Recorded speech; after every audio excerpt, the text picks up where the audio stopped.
Hello friends, कैसे हैं आप सब। आशा करती हूँ सभी अच्छे और स्वस्थ होंगे। आज की जो कहानी लेकर आई हूँ, यह कहानी है मध्य प्रदेश के भोपाल की। और भोपाल के पास एक इंदौर कॉलेज है, इंदौर में एक कॉलेज है। ये घटना वहाँ की है। क्योंकि जब हमारे बच्चे 12th कर लेते हैं, 12th करने के बाद में सभी पेरेंट्स को ये चिंता होने लगती है कि हम अपनी बच्चियों को पढ़ाने के लिए कहाँ पर भेजें और कहाँ पर ना भेजें, कहाँ पर हमारे बच्चे अच्छे से पढ़ लिख कर कामयाब हो पाएंगे, कहाँ पर हमारे बच्चों को अच्छी जॉब मिल पाएगी। क्योंकि कैरियर का सवाल बनता है, तो पेरेंट्स अपने बच्चों का एडमिशन कहीं पर भी बाहर करा देते हैं।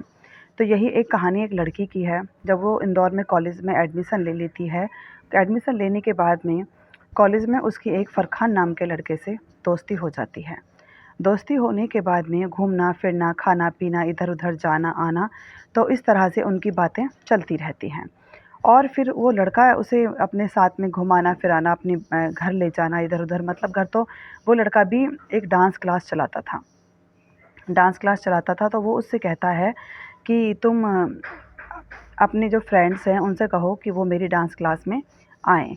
तो वो कहती है मुझे इंटरेस्ट नहीं है, बट मैं अपनी जो अगर होंगी, कि मैं गरीब लड़कियों को डांस सिखाता हूँ, उनसे कोई पेमेंट नहीं लेता हूँ और गरीब लड़कियों को मैं मतलब बहुत कम पैसों में ही सिखा देता हूँ। तो इस तरह से करके जहाँ पर वो रहती है वहाँ आस-पास बात करती है और बात करने के बाद में 2, 4, 6 लड़कियाँ का एडमिशन कराती है। क्योंकि आजकल ये एक चलन सा है कि डांस अगर किसी को नहीं आता, तो वो बहुत ज़्यादा सेम महसूस करते हैं पार्टी वगैरह में। तो जो आस-पास की लड़कियाँ होती हैं, वो उनको एडमिशन दिला देती है। तो उसमें से जो एक लड़की होती है, वो भी उसके साथ में कॉलेज में बीटेक की छात्रा होती है।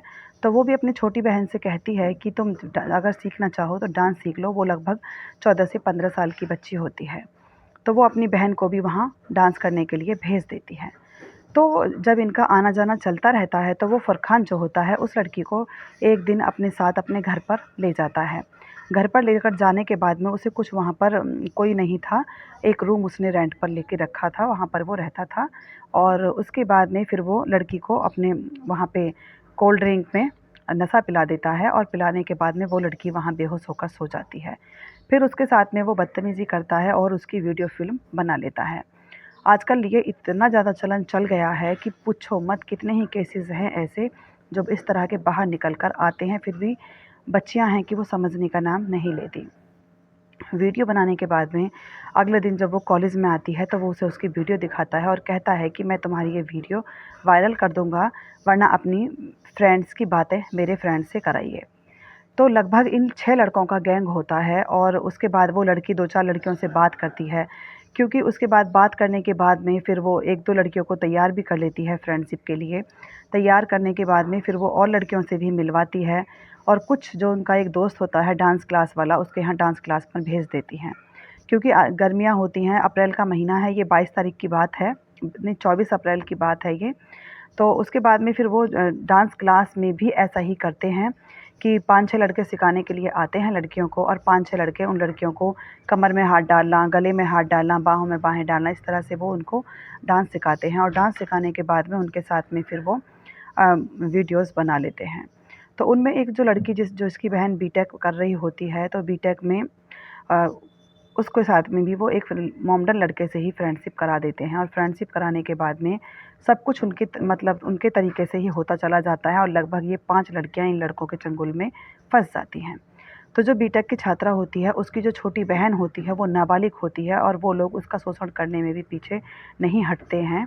तो ये इतनी भयावह और दर्दनाक कहानी बन जाती है। तो वो लड़का फिर उससे शादी करने का जब फरहान जो होता है, वो शादी करने का उसके ऊपर पूरा का पूरा दबाव बनाता है, तो वो साफ मना कर देती है। और अब उसके बाद में फिर वो अपने घर आती है।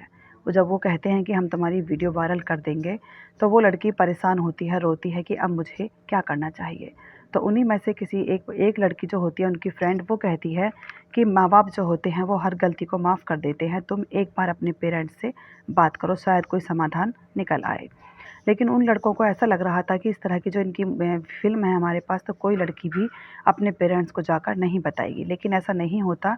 वो लड़की अपने पेरेंट्स को जाकर बताती है, तो वो सीधे भोपाल आते हैं, इंदौर। और आने के बाद में उस लड़के के खिलाफ़ एफ़आईआर दर्ज करा देते हैं। और दर्ज कराने के बाद में उस लड़के को वहाँ से अरेस्ट कर लिया जाता है। लगभग 4 लड़के उनमें से अरेस्ट हो जाते हैं। और इसी का एक बीच में पार्ट्स रह जाता है कि इनकी जो लड़का होता है फुरखान, उसकी जो गर्लफ्रेंड होती है वो भी कॉस्मेटिक की दुकान करती है। तो जो भी उसके यहाँ पे कस्टमर आती थी लेडीज़, तो वो उन लड़कियों को भी कहती थी कि मेरे भाई डांस क्लास चलाते हैं, तुम चाहो तो कम पैसों में भी तुम्हें मैं वहाँ डांस क्लास सिखवा दूँगी। तो देखिए कुछ लड़कियाँ होती हैं जहाँ पर 2000 4000 खर्च कर होते हैं और वहाँ हमारे 200-400 में काम चल जाए, तो कोई भी मना नहीं करेगा और फिर वो अपने फ्रेंड से मिलवा देती थी। जो लड़कियाँ चंगुल में फँस जाती थीं, उनको वो फँसा लेते थे और इसी में उनको फिर लगभग कितनी ही लड़कियों को वो इस तरह से अपने चंगुल में फँसा लेते हैं और उनकी एक उन्होंने मतलब जो एक स्पेशल टीम का गठन किया है जो वहाँ के अधिकारी हैं और उन्होंने इन सब के पीछे पूरी कार्रवाई करने की मांग की है। और उसका जो फरहान का दोस्त होता है साहिल, जो डांस क्लास चलाता है, वो भी लड़कियों को जो फ्री में एडमिशन देता था उनको भी वहाँ से पकड़ लिया जाता है।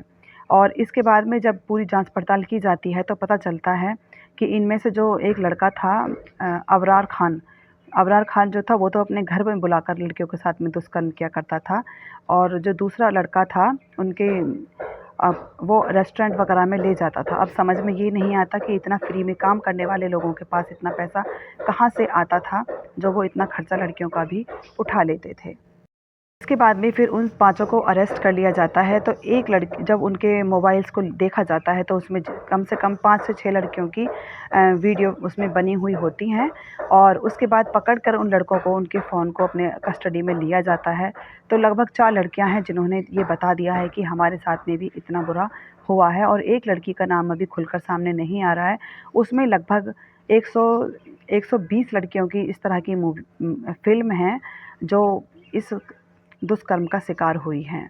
तो अब जब हमारी बेटियां बाहर पढ़ने के लिए जाती हैं तो उनको समझाना, सतर्क करना पेरेंट्स का ही काम होता है कि वो समझाएं, सतर्क करें।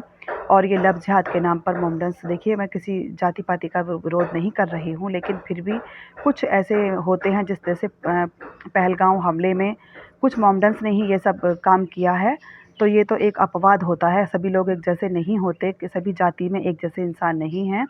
लेकिन कुछ ऐसे दरिंदे होते हैं जो अपनी जाति के नाम पर भी धब्बा बन जाते हैं। तो ये 5 से 6 लड़के मोमडन्स जो होते हैं पकड़ लिए जाते हैं। एक इनमें जो होता है लड़का वो होता है पश्चिमी बंगाल का और एक लड़का होता है भोपाल का। अब इनका गिरोह कहाँ तक फैला हुआ है, कितना इनका जाल बिछा हुआ है, ये सब चीज़ों को देखने के लिए जो वहाँ के एसएसपी, डीएसपी और डीआईजी हैं वो सभी बहुत बड़ी लेवल पे इसमें काम कर रहे हैं कि शायद कुछ पता चल जाए कि कहीं ऐसा गिरोह ये पश्चिमी बंगाल तक और भोपाल तक तो नहीं चल रहा या कहीं और भी ऐसा गिरोह चल रहा है। और इस कहानी को सुनाकर मेरा किसी को परेशान करने का या किसी को दुखी करने का कोई मतलब नहीं है। सिर्फ़ इतना है कि जागरूकता जीवन में बहुत ज़रूरी है कि बच्चियाँ जो है पैसे के कारण या फ्रेंडशिप के कारण ये नहीं जान पाती हैं कि वो कैसे लोगों के साथ में दोस्ती कर रही हैं और उसका अंजाम क्या होगा। सावधान रहिए, सतर्क रहिए, ध्यान रखिएगा। Thank you and have a nice day.